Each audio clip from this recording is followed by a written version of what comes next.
Gary Burghoff was amazing. Gave radar its beauty. Teddy bear. Naive cuddliness. Unexpectedly, many behind-the-scenes stories and intriguing truths are unknown. Today, we'll uncover all such secrets and which show star loathed Gary Burghoff and why. Let's begin. 20. Origins/adaptation. Even MASH fans don't know that the show is based on Dr. H. Richard Hornberger's 1968 novel MASH, about three army surgeons, written by Richard Hooker and W.C. Hines. Hornberger's wartime surgery experiences as a surgeon in the Korean War informed the book's dark humor and terrible truths. Its frank and satirical presentation of military life and medical issues gave the series a unique foundation. The novel's success led to a television adaptation that caught its humorous and emotional qualities. The narrative about three army medics combined irreverent comedy with sad criticism on war's oddities and tragedies. We're merely scratching the surface. As we dig deeper, we'll reveal stunning and unknown show details. Writing the pilot. 19. The Hollywood scene was familiar to veteran screenwriter Larry Gelbart. Like many who endure the entertainment industry's pressures, he grew tired of it. Gelbart moved to London to find inspiration and escape the suffocating Hollywood scene. Even across the Atlantic, an intriguing proposal was attractive. When asked to script MASH's pilot, Gelbart couldn't refuse. Gelbart saw the concept's unique potential despite his initial plans to leave Hollywood. Amazingly, he wrote the pilot script in 2 days. He finished the script quickly without sacrificing quality. It appeared to turn his creativity into something special. He received a large sum from the network for his quick success. $25,000 for Gelbart's work. The pilot's September 17, 1972 premiere started a television craze. Gelbart's quick, analytical technique set the tone for the series, blending comedy and emotion. His writing helped MASH succeed, illustrating that even an unexpected endeavor may have a lasting impact. Number 18. Casting changes. Did you know McLean Stevenson wanted to play Hawkeye Pierce, the lead surgeon? Naturally, Alan Alda got the job. Wayne Rogers played Trapper John McIntyre when comic Robert Klein declined the role. Despite his important role on the show, Rogers never signed a contract, allowing him to quit at any time. This contract uncertainty caused tension on set because Rogers may go at any time. This odd arrangement led to his exit after 3 seasons, unlike other prominent cast members' more stable contracts. The show's core characters and ensemble were shaped by casting and contractual decisions. You won't believe this about the evolving ensemble. Number 17. Klinger was not meant to return. Maxwell Q. Klinger was initially planned for 1 episode of MASH. The idea was inspired by comedian Lenny Bruce, who claimed to have been expelled from the Navy for homosexuality. The objective was to portray Klinger as a soldier seeking discharge. However, the writers and network chose a different strategy.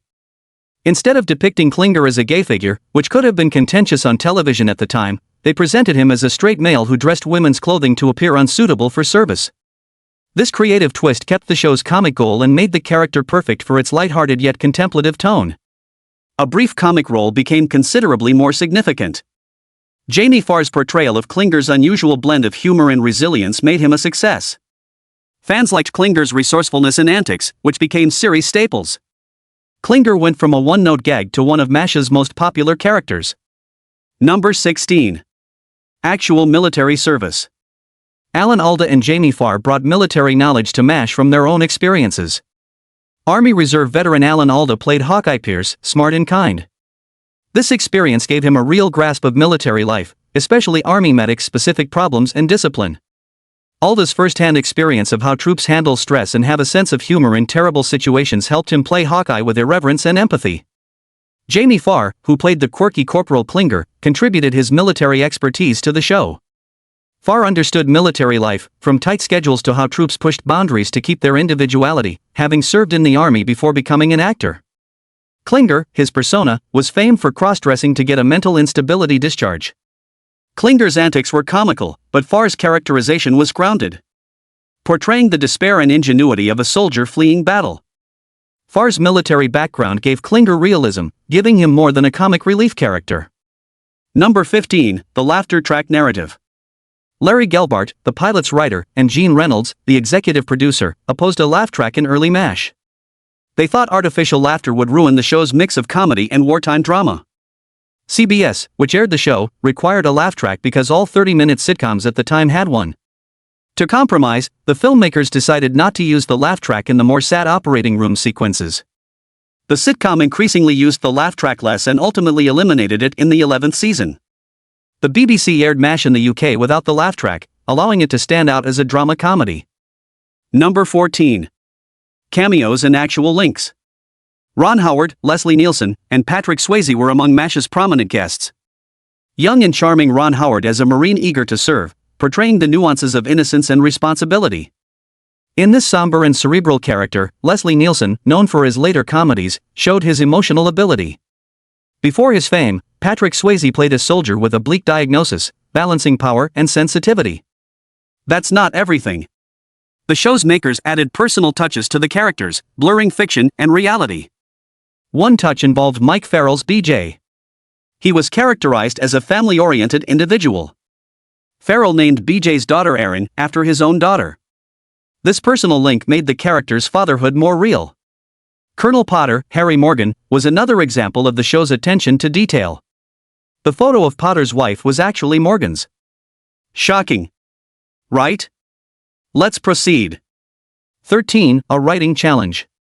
Cast members frequently complained about scripts, seeking revisions, or expressing discontent with their lines, causing MASH writers problems. Writer Ken Levine and his team developed an innovative and forceful solution that communicated a clear message to the cast. When filming outside on the Malibu Ranch location in August, when temperatures reached 90 to 100 degrees Fahrenheit, they rewrote scenes requiring actors to wear heavy winter parkas twice. After performing in these unpleasant conditions, sweating through layers of cold weather gear, the cast understood the writer's anger with the script remarks. This innovative strategy deterred complaints. 12. Trivia, Easter eggs.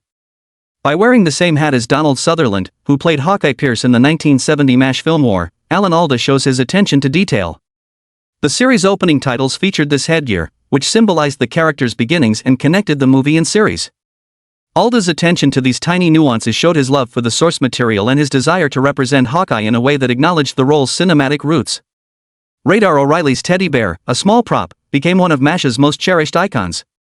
Radar's teddy bear comforted him throughout the show, representing his childhood and vulnerability in wartime.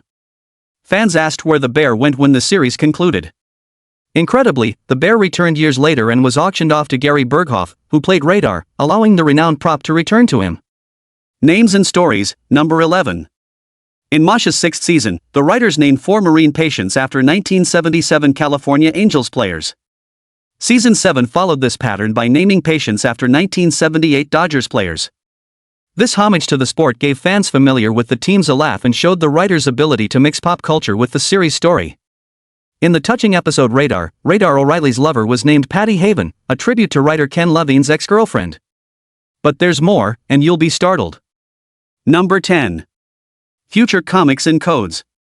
Radar's comic book obsession shines in Tuttle, the 15th episode of the first season, showing an oddity. Radar, the friendly and nerdy business clerk, often reads science fiction in his free time. The show takes place around the early 1950s Korean War, which begs the issue. Radar owned comics from decades later, how?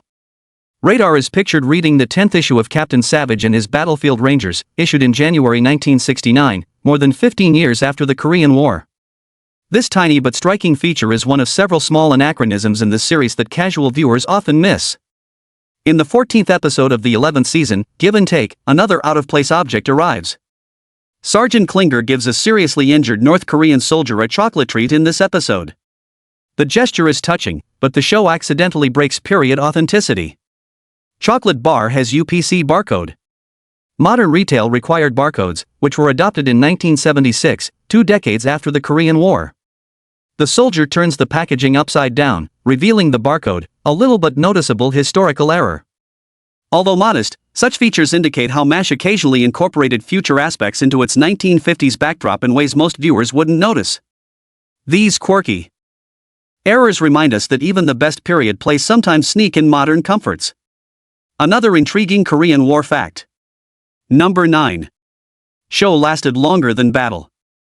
The Korean War lasted 3 years, 1 month, and 2 days from June 25, 1950 to July 27, 1953, but MASH outlasted it by a long shot. Premiering in 1972, the show ran for 11 years until 1973, 1983. This lengthy extension beyond the war's duration never bothered the creative team. Instead, it was used to enrich the series' investigation of war's intricacies and human costs. The producers and writers realized the show had become more than a war comedy or drama. MASH became a culturally significant platform that used sharp satire, dark humor, and poignant drama to address issues beyond the battlefield, speaking to audiences grappling with contemporary conflicts like the Vietnam War and broader questions about military ethics, trauma, and camaraderie. MASH, starring Captain Benjamin Hawkeye Pierce, was refined by Alan Alda, who balanced comedy and social critique. Alda and his colleagues knew that the show's durability allowed them to change the story and characters to suit the 1970s and early 80s social and political climate. This temporal flexibility exempted them from rigorous historical correctness regarding the war's timetable. The show's fictional premise allows it to explore serious problems including war's futility and wastefulness, the psychological toll on soldiers and medical staff, and the conflict between individual morality and military etiquette. Richly created individuals with personal experiences and ethical difficulties let viewers grasp the war's impact on human lives during the extended course. MASH depicted the changing dynamics of military life, the connections built in adversity, and the coping techniques from humor to rebellion used in the face of constant danger and loss over 11 seasons. The show's ability to transcend its concept made it popular. Slapstick comedy, emotional drama, and sharp political satire were included in episodes. Even after the Korean War was forgotten, the series remained part of the cultural discussion about war and peace due to its durability. MASH remained relevant since it was on TV during the Vietnam War and Cold War. 8. Conspicuous T markers. The 10th season's first episode, Showbiz, has an ironic mistake that suits the program's theme of the entertainment industry. Marks on the ground, usually T-shaped, guide performers in film and TV. Technically, T markers assist actors reach their marks for proper camera framing and illumination. The audience should not see these indicators to maintain the illusion of realism. The episode's dramatic finale, where Father Mulcahy tearfully says goodbye to Sarah, uses a wide view. Accidentally reveals several rubber T markers on the ground. One white T mark is visible behind Father Mulcahy, where Sarah stood minutes earlier. After Father Mulcahy runs over and hits Nurse Kelly, dirt is kicked up, revealing another black T marker. This mistake reveals an element of filmmaking that should be hidden, destroying immersion. Though modest, it's a rare and humorous gaffe that reminds viewers that even well-produced series like MASH expose behind-the-scenes secrets. 7. Alan Alda was more than a performer. Alan Alda appeared in MASH beyond his legendary role as Captain Benjamin Hawkeye Pierce. Co-writing and directing 31 episodes, including the series finale, he was crucial to its creation. This level of artistic participation was remarkable for an actor recognized for his screen career. Alda's combined role as actor and creative force shaped MASH's tone, plot, and emotional depth like few others. His deep awareness of the characters and show's themes helped him write and direct with depth. Alda's television directing was pioneering. He was the first to win Emmys for acting, directing, and writing in the same show.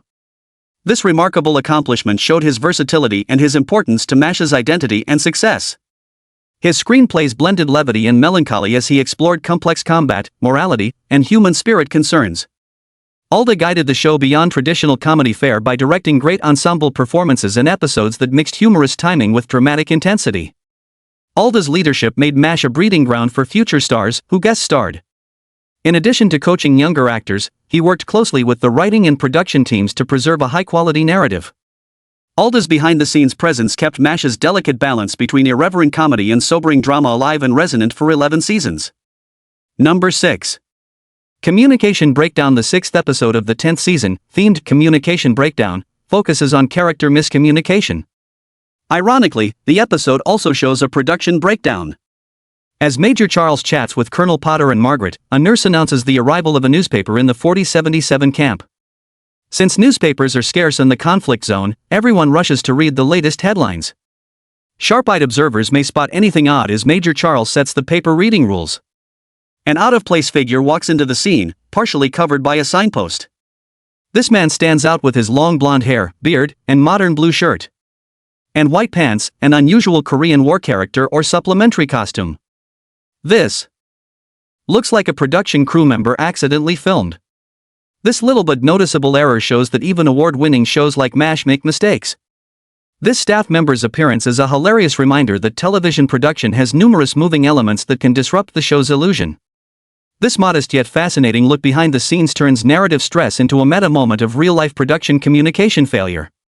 Number 5, Most Watched American TV Episode. Goodbye, Farewell, and Amen, the MASH series finale, is the most watched American TV episode. This record stands today. On Monday, February 28, 1983, this 2.5-hour program won over 77% of the U.S. population. To compare, more people watched MASH's finale than the Super Bowl that year. Advertising costs skyrocketed due to the finale's record viewership. Companies had to pay $450,000 for a 30-second advertising spot in a 30-minute MASH program. The finale's broadcast. This huge increase shows the event's commercial importance and how sponsors see the enormous audience's potential. The episode ended long-running storylines and said goodbye to beloved characters in a powerful and emotional way. It addressed loss, hope, and war's human cost while preserving the show's humor and heart, connecting with fans. The finale's success cemented MASH's place in television history. Number 4, MASH's final episode hygiene mistake. One episode shows a military physician doing something unexpected. Especially Hawkeye Pierce, chief surgeon. Despite the significance of sterile surgery, this episode shows a stunning lack of hygiene and common sense. Frank Burns calls Hawkeye after a surgery to aid with another patient. Hawkeye eagerly plunges his bloodied hands into the patient's abdomen without washing them. This reckless approach violates medical safety rules and poses major health risks unimaginable in operating rooms. The sequence defies professional standards, especially given the show's respectful and factual representation of combat medicine. The risk was on screen, thankfully, since MASH is a fictional series with actors instead of doctors. However, this moment is a stunning example of a production error, revealing how even a critically praised show can trade realism for drama or narrative flow. Number 3. Spin-offs. 3 notable spin-offs explored different aspects of MASH's beloved protagonist's post-war existence. First and most successful was 1979-1986 Trapper John, M.D. Trapper John McIntyre, a San Francisco hospital top surgeon, was the protagonist of this series. Interestingly, Wayne Rogers, who played Trapper John on MASH, did not return for this spin-off. But the show found its niche and ran well. The second spin-off, after MASH, followed Colonel Potter, Father Mulcahy, and Klinger in a Missouri veterans hospital. This post-war series continued MASH's humor and heart. It struggled to attract the same audience. Cancelled after 2 seasons due to its inability to compete with the facts of life.